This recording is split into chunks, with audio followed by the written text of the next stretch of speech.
दूर दूर तक फैली हरियाली, मंद मंद बहती सरिताएं, पक्षियों का मधुर कलरव और प्रकृति की गोद में बसा एक छोटा सा आश्रम। यह वही स्थान था जहां महर्षि संदीपनी का प्रसिद्ध गुरुकुल स्थित था। यहाँ दूर दूर से आए राजकुमारों, ब्राह्मणों और अन्य शिष्यों को वेद, शास्त्र और नीति की शिक्षा दी जाती थी। इसी गुरुकुल में दो विशेष शिष्य थे, एक कृष्ण यदुवंश के राजकुमार और दूसरे सुदामा, एक निर्धन ब्राह्मण पुत्र। जन्म से विपरीत परिस्थितियों में पले ये दोनों बालक जैसे ही गुरुकुल में मिले वैसे ही उनकी आत्माएं जुड़ गईं। एक राजसी ठाट बाट का स्वामी तो दूसरा साधारण वस्त्रों में लिपटा हुआ, परंतु मित्रता के लिए धन दौलत की आवश्यकता नहीं होती, और यही कृष्ण और सुदामा की मित्रता की नींव बनी। गुरुकुल में सब शिष्यों को समान नियमों का पालन करना पड़ता था। यहाँ किसी के लिए कोई विशेष सुविधा नहीं थी, चाहे वह राजा का पुत्र हो या किसी निर्धन ब्राह्मण का। सभी को प्रातः काल उठकर आचार्य को प्रणाम करना, यज्ञशाला की सफाई करना, आश्रम के कार्यों में हाथ बंटाना और वेदों का अध्ययन करना अनिवार्य था। सुदामा और कृष्ण न केवल पढ़ाई में बल्कि हर कार्य में एक दूसरे का साथ देते। जब कभी सुदामा को भोजन में कुछ अच्छा मिलता तो वह उसे कृष्ण के साथ बांटते, और जब कृष्ण को कुछ विशेष मिलता तो वे सुदामा को खिलाने में अधिक आनंद अनुभव करते। यह मित्रता केवल हृदय से जुड़ी थी, इसमें कोई स्वार्थ नहीं था। एक दिन महर्षि संदीपनी ने अपने शिष्यों को समीप बुलाया और कहा, आज सभी शिष्य जंगल में जाकर लकड़ियां एकत्र करें। आश्रम के यज्ञ के लिए हमें पर्याप्त समिधा चाहिए। सभी शिष्य अपने अपने मार्ग पर चल पड़े। कृष्ण और सुदामा भी साथ साथ गए। दोपहर का समय हुआ। सूर्यदेव अपनी प्रखर किरणों से पृथ्वी को तपाने लगे। जंगल में कुछ दूर जाने के बाद कृष्ण और सुदामा एक वृक्ष के नीचे विश्राम करने लगे। सुदामा को भूख लगने लगी थी। उनके पास एक अंजलि भर चने थे जो उनकी माता ने उन्हें दिए थे। वे उन चनों को धीरे धीरे खाने लगे। कृष्ण ने देखा और मुस्कुराते हुए बोले, सखा, क्या मुझे भी अपने चनों में भागीदार नहीं बनाओगे? सुदामा को यह अच्छा नहीं लगा कि उनके पास इतना कम भोजन था और वे कृष्ण को उसमें सम्मिलित करें। वे सोचने लगे कि यदि वे चने साझा करेंगे तो कृष्ण की भूख नहीं मिटेगी, और वे संकोचवश बोले, नहीं सखा, यह तो बस मेरे लिए ही पर्याप्त है। कृष्ण मुस्कुराए और कुछ नहीं बोले। यह मित्रता की पहली परीक्षा थी। यह छोटी सी घटना आगे चलकर एक बड़ा संदेश देने वाली थी। अचानक मौसम बदलने लगा। बादल घिर आए, बिजली कड़कने लगी और तेज वर्षा होने लगी। दोनों मित्र घने वृक्षों की शरण में आ गए, परंतु वर्षा इतनी तेज थी कि वे भीग गए। ठंडी हवा चलने लगी और अंधकार बढ़ गया। वे अपनी समिधा को बचाने का प्रयास करने लगे, परंतु वर्षा के कारण कठिनाई हो रही थी। कृष्ण और सुदामा ने ठंड से कांपते हुए भी अपनी समिधाओं को कसकर पकड़ रखा था। तभी कृष्ण ने सुदामा का हाथ थामा और बोले, सखा, चिंता मत करो, यह परीक्षा भी बीत जाएगी। दोनों मित्र एक दूसरे का सहारा लेकर रात भर वहीं खड़े रहे। प्रातःकाल जब वर्षा थमी तो वे गुरुकुल लौटे। आचार्य संदीपनी ने उनकी परीक्षा को सफलतापूर्वक पार करते देख प्रसन्न होकर कहा, तुम दोनों ने न केवल मित्रता बल्कि धैर्य और त्याग की भी मिसाल पेश की है। यही सच्ची शिक्षा है। यह घटना उनके मित्रता के बंधन को और भी मजबूत कर गई। गुरुकुल में शिक्षा समाप्त होने के पश्चात सभी शिष्य अपने अपने घर लौटने लगे। महर्षि संदीपनी ने अपने शिष्यों को आशीर्वाद देकर विदा किया। जब बिछड़ने का समय आया तो कृष्ण और सुदामा की आंखें नम हो गईं। वर्षों से संग साथ रहने के बाद अब दोनों को अपने अपने जीवन की राह पर आगे बढ़ना था। कृष्ण ने सुदामा का हाथ थामकर कहा, सखा, यदि कभी जीवन में कोई कष्ट आए तो द्वारका आना। मैं तुम्हारे लिए सदैव तत्पर रहूंगा। सुदामा ने मुस्कुराकर कहा, मैं जानता हूं सखा, पर मित्रता का धर्म यही है कि हमें एक दूसरे को कष्ट न देना पड़े। कृष्ण मंद मंद मुस्कुराए, पर उन्होंने भविष्य में आने वाली परिस्थितियों को भली भांति समझ लिया था। गुरुकुल से लौटने के बाद कृष्ण अपने राजसी जीवन में व्यस्त हो गए। समय के साथ उन्होंने मथुरा का राज्य संभाला और फिर द्वारका नगरी की स्थापना की। वहीं सुदामा अपनी साधारण गृहस्थी में रम गए। वे एक निर्धन ब्राह्मण थे और सदैव सत्य, अहिंसा और धर्म के मार्ग पर चलते थे। उनकी पत्नी सुशीला एक धर्मपरायण स्त्री थीं। वह अपने पति का बहुत सम्मान करती थीं, लेकिन निर्धनता की कठिनाइयों ने उनके जीवन को बहुत कठिन बना दिया था। समय के साथ सुदामा के यहाँ संतानों का जन्म हुआ और परिवार का भरण पोषण कठिन होता गया। भोजन की भीषण कमी थी। कई बार तो उनके घर में लगातार कई दिनों तक अन्न नहीं होता। सुशीला अपने बच्चों की भूख देखकर व्यथित हो जाती, परंतु सुदामा सदैव परमात्मा की इच्छा मानकर संतोष कर लेते। एक दिन जब घर में कई दिनों से अन्न नहीं था, तब सुशीला ने अपने पति से कहा, स्वामी, आप भगवान श्री कृष्ण के परम मित्र हैं। उन्होंने द्वारका का राज्य बसाया है और समस्त संसार के पालनहार हैं। यदि आप एक बार उनसे मिल आए तो शायद हमारी दरिद्रता समाप्त हो जाए। सुदामा ने सुशीला की बात सुनकर उत्तर दिया, सुशीले, मित्रता स्वार्थ के लिए नहीं होती।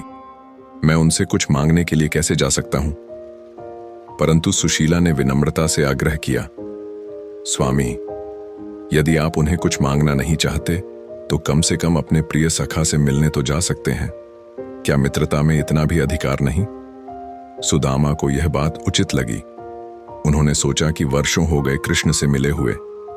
यदि भगवान की इच्छा होगी तो वे सखा से मिलकर वापस लौट आएंगे। परंतु एक समस्या थी। सुदामा के पास कृष्ण को भेंट देने के लिए कुछ भी नहीं था। सुशीला को यह अच्छा नहीं लगा कि उसका पति अपने मित्र के यहाँ खाली हाथ जाए। उन्होंने पड़ोस से थोड़ा सा चावल उधार लिया और उसे एक छोटे से कपड़े में बांधकर सुदामा को दिया।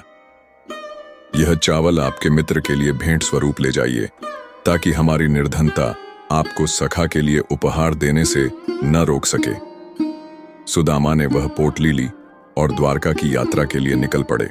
सुदामा अपने सखा श्री कृष्ण से मिलने के लिए द्वारका की ओर चल पड़े।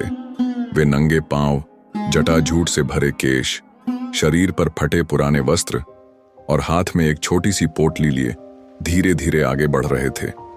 उनका तन दुर्बल था, लेकिन मन में अपने प्रिय सखा से मिलने की प्रसन्नता थी। यात्रा अत्यंत कठिन थी। मार्ग में घने जंगल थे, चिलचिलाती धूप थी तो कहीं बारिश और कीचड़। कई बार भूख और प्यास से उनकी दशा दयनीय हो जाती, लेकिन वे मन ही मन कृष्ण का नाम जपते हुए चलते रहे। हे गोविंद, हे मधुसूदन, हे द्वारकाधीश, तुम्हारे दर्शन की लालसा ही मेरी सबसे बड़ी शक्ति है। कुछ दिनों की यात्रा के बाद वे थके मांदे द्वारका नगरी के पास पहुंचे। द्वारका नगरी अद्भुत थी। सुदामा ने पहले कभी ऐसा नगर नहीं देखा था। चारों ओर सोने और चांदी से बने भव्य महल, सड़कों पर चमकती हुई मणियां, सजे हुए बाजार, सुंदर परिधानों में सुसज्जित नर नारी और चारों दिशाओं में वैभव ही वैभव। सुदामा ने सोचा, क्या यह वही मेरे मित्र का नगर है जिसके साथ मैंने गुरुकुल में लकड़ियां इकट्ठी की थीं? वे धीरे धीरे राजमहल की ओर बढ़े। द्वार पर बड़े बड़े प्रहरी रक्षक खड़े थे। उनके वस्त्र रत्नों से जड़े थे और वे अत्यंत कठोर दिखाई देते थे। सुदामा को देखकर वे हंसने लगे। कहाँ चले ब्राह्मण, यह राजमहल है, यहाँ भिखारियों का प्रवेश निषेध है। सुदामा को यह सुनकर कोई क्रोध नहीं आया। वे मुस्कुराए और बोले, मैं कोई भिक्षुक नहीं हूं, मैं श्री कृष्ण का मित्र हूं। मेरा नाम सुदामा है। कृपया उन्हें सूचना दें कि मैं उनसे मिलने आया हूं। पहले तो सैनिकों ने उनकी बात को उपहास में लिया, लेकिन जब सुदामा ने बड़े प्रेम से कहा तो एक सैनिक अंदर सूचना देने चला गया। श्री कृष्ण अपनी रानी रुक्मिणी और अन्य पत्नियों के साथ सभा में बैठे थे। तभी एक द्वारपाल ने आकर कहा, हे प्रभु, एक गरीब ब्राह्मण आपके दर्शन हेतु द्वार पर खड़ा है। वह स्वयं को आपका मित्र बता रहा है। उसका नाम सुदामा है। सुदामा। जैसे ही कृष्ण ने यह नाम सुना, वे अपने सिंहासन से कूद पड़े। उनके चेहरे पर अपार आनंद छा गया। वे नंगे पांव बिना किसी विलंब के दौड़ पड़े। रानी रुक्मिणी और सभा के सभी लोग यह देखकर अचंभित रह गए कि द्वारकाधीश स्वयं द्वार की ओर भाग रहे हैं। जैसे ही कृष्ण ने द्वार पर पहुंचकर सुदामा को देखा, वे भाव विभोर हो गए। उनके नेत्रों से अश्रुधारा बह निकली। सुदामा अपने धूल और पसीने से भरे शरीर को लेकर संकोच में खड़े थे, लेकिन कृष्ण ने आगे बढ़कर उन्हें अपने गले से लगा लिया। सखा, इतने वर्षों बाद तुमने मुझे स्मरण किया। मेरे लिए यह सबसे बड़ा सौभाग्य है। कृष्ण ने सुदामा का हाथ थामा और अपने महल के भीतर ले गए। महल के भीतर सुदामा को एक सुंदर आसन पर बैठाया गया। श्री कृष्ण स्वयं उनके चरण धोने लगे। रानी रुक्मिणी और अन्य पत्नियां यह देख रही थीं कि द्वारकाधीश, जिनके चरणों में स्वयं ब्रह्मांड झुकता है, वे एक दरिद्र ब्राह्मण के चरणों को प्रेम पूर्वक धो रहे हैं। सुदामा यह देखकर अत्यंत लज्जित हो गए। वे बार बार कृष्ण को रोकने का प्रयास कर रहे थे, परंतु कृष्ण ने हंसते हुए कहा, सखा, गुरुकुल के दिन भूल गए? जब तुम मेरे लिए भोजन बचाकर रखते थे तो क्या तुमने मुझसे भेदभाव किया था? आज मैं भी वही कर रहा हूं। कृष्ण ने उन्हें स्वादिष्ट भोजन परोसा, उनके लिए राजसी वस्त्र मंगवाए और उन्हें बहुत सम्मान दिया। सुदामा कृष्ण के स्नेह और आतिथ्य से अभिभूत थे। उन्होंने सोचा भी न था कि द्वारकाधीश, समस्त सृष्टि के पालनहार, उनके जैसे एक निर्धन ब्राह्मण को इतना प्रेम और सम्मान देंगे। परंतु उनके हृदय में एक संकोच भी था। वे इस राजसी वैभव को देख रहे थे और मन ही मन सोच रहे थे, क्या मुझे अपने सखा से कुछ मांगना चाहिए? क्या यह उचित होगा? लेकिन जब वे अपनी कुटिया में अपनी पत्नी और बच्चों की दयनीय स्थिति को याद करते तो उनका अंतर्मन उन्हें धिक्कारता कि वे यहाँ केवल स्नेह पाने नहीं बल्कि अपने परिवार की आवश्यकताओं के लिए आए हैं। कृष्ण सुदामा की मनोदशा को भली भांति समझ रहे थे। वे जानते थे कि सुदामा केवल मित्रता के नाते उनसे मिलने नहीं आए, बल्कि उनके परिवार की दीनहीन दशा उन्हें यहाँ खींच लाई है। परंतु वे चाहते थे कि सुदामा स्वयं अपनी बात रखें। कृष्ण मुस्कुराते हुए बोले, सखा, इतनी लंबी यात्रा करके आए हो तो क्या मेरे लिए कोई उपहार नहीं लाए? सुदामा यह सुनकर और अधिक लज्जित हो गए। उन्होंने अपनी पोटली को कसकर पकड़ा और संकोचवश बोले, हे गोविंद, मैं निर्धन हूं।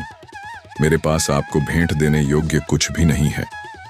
यह तो मेरी पत्नी ने जबरन मुझे दे दिया कि मित्र के यहाँ खाली हाथ नहीं जाना चाहिए।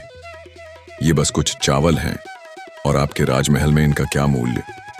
कृष्ण हंस पड़े और बोले, सखा, मेरे लिए तुम्हारी भेंट से बढ़कर कुछ भी नहीं।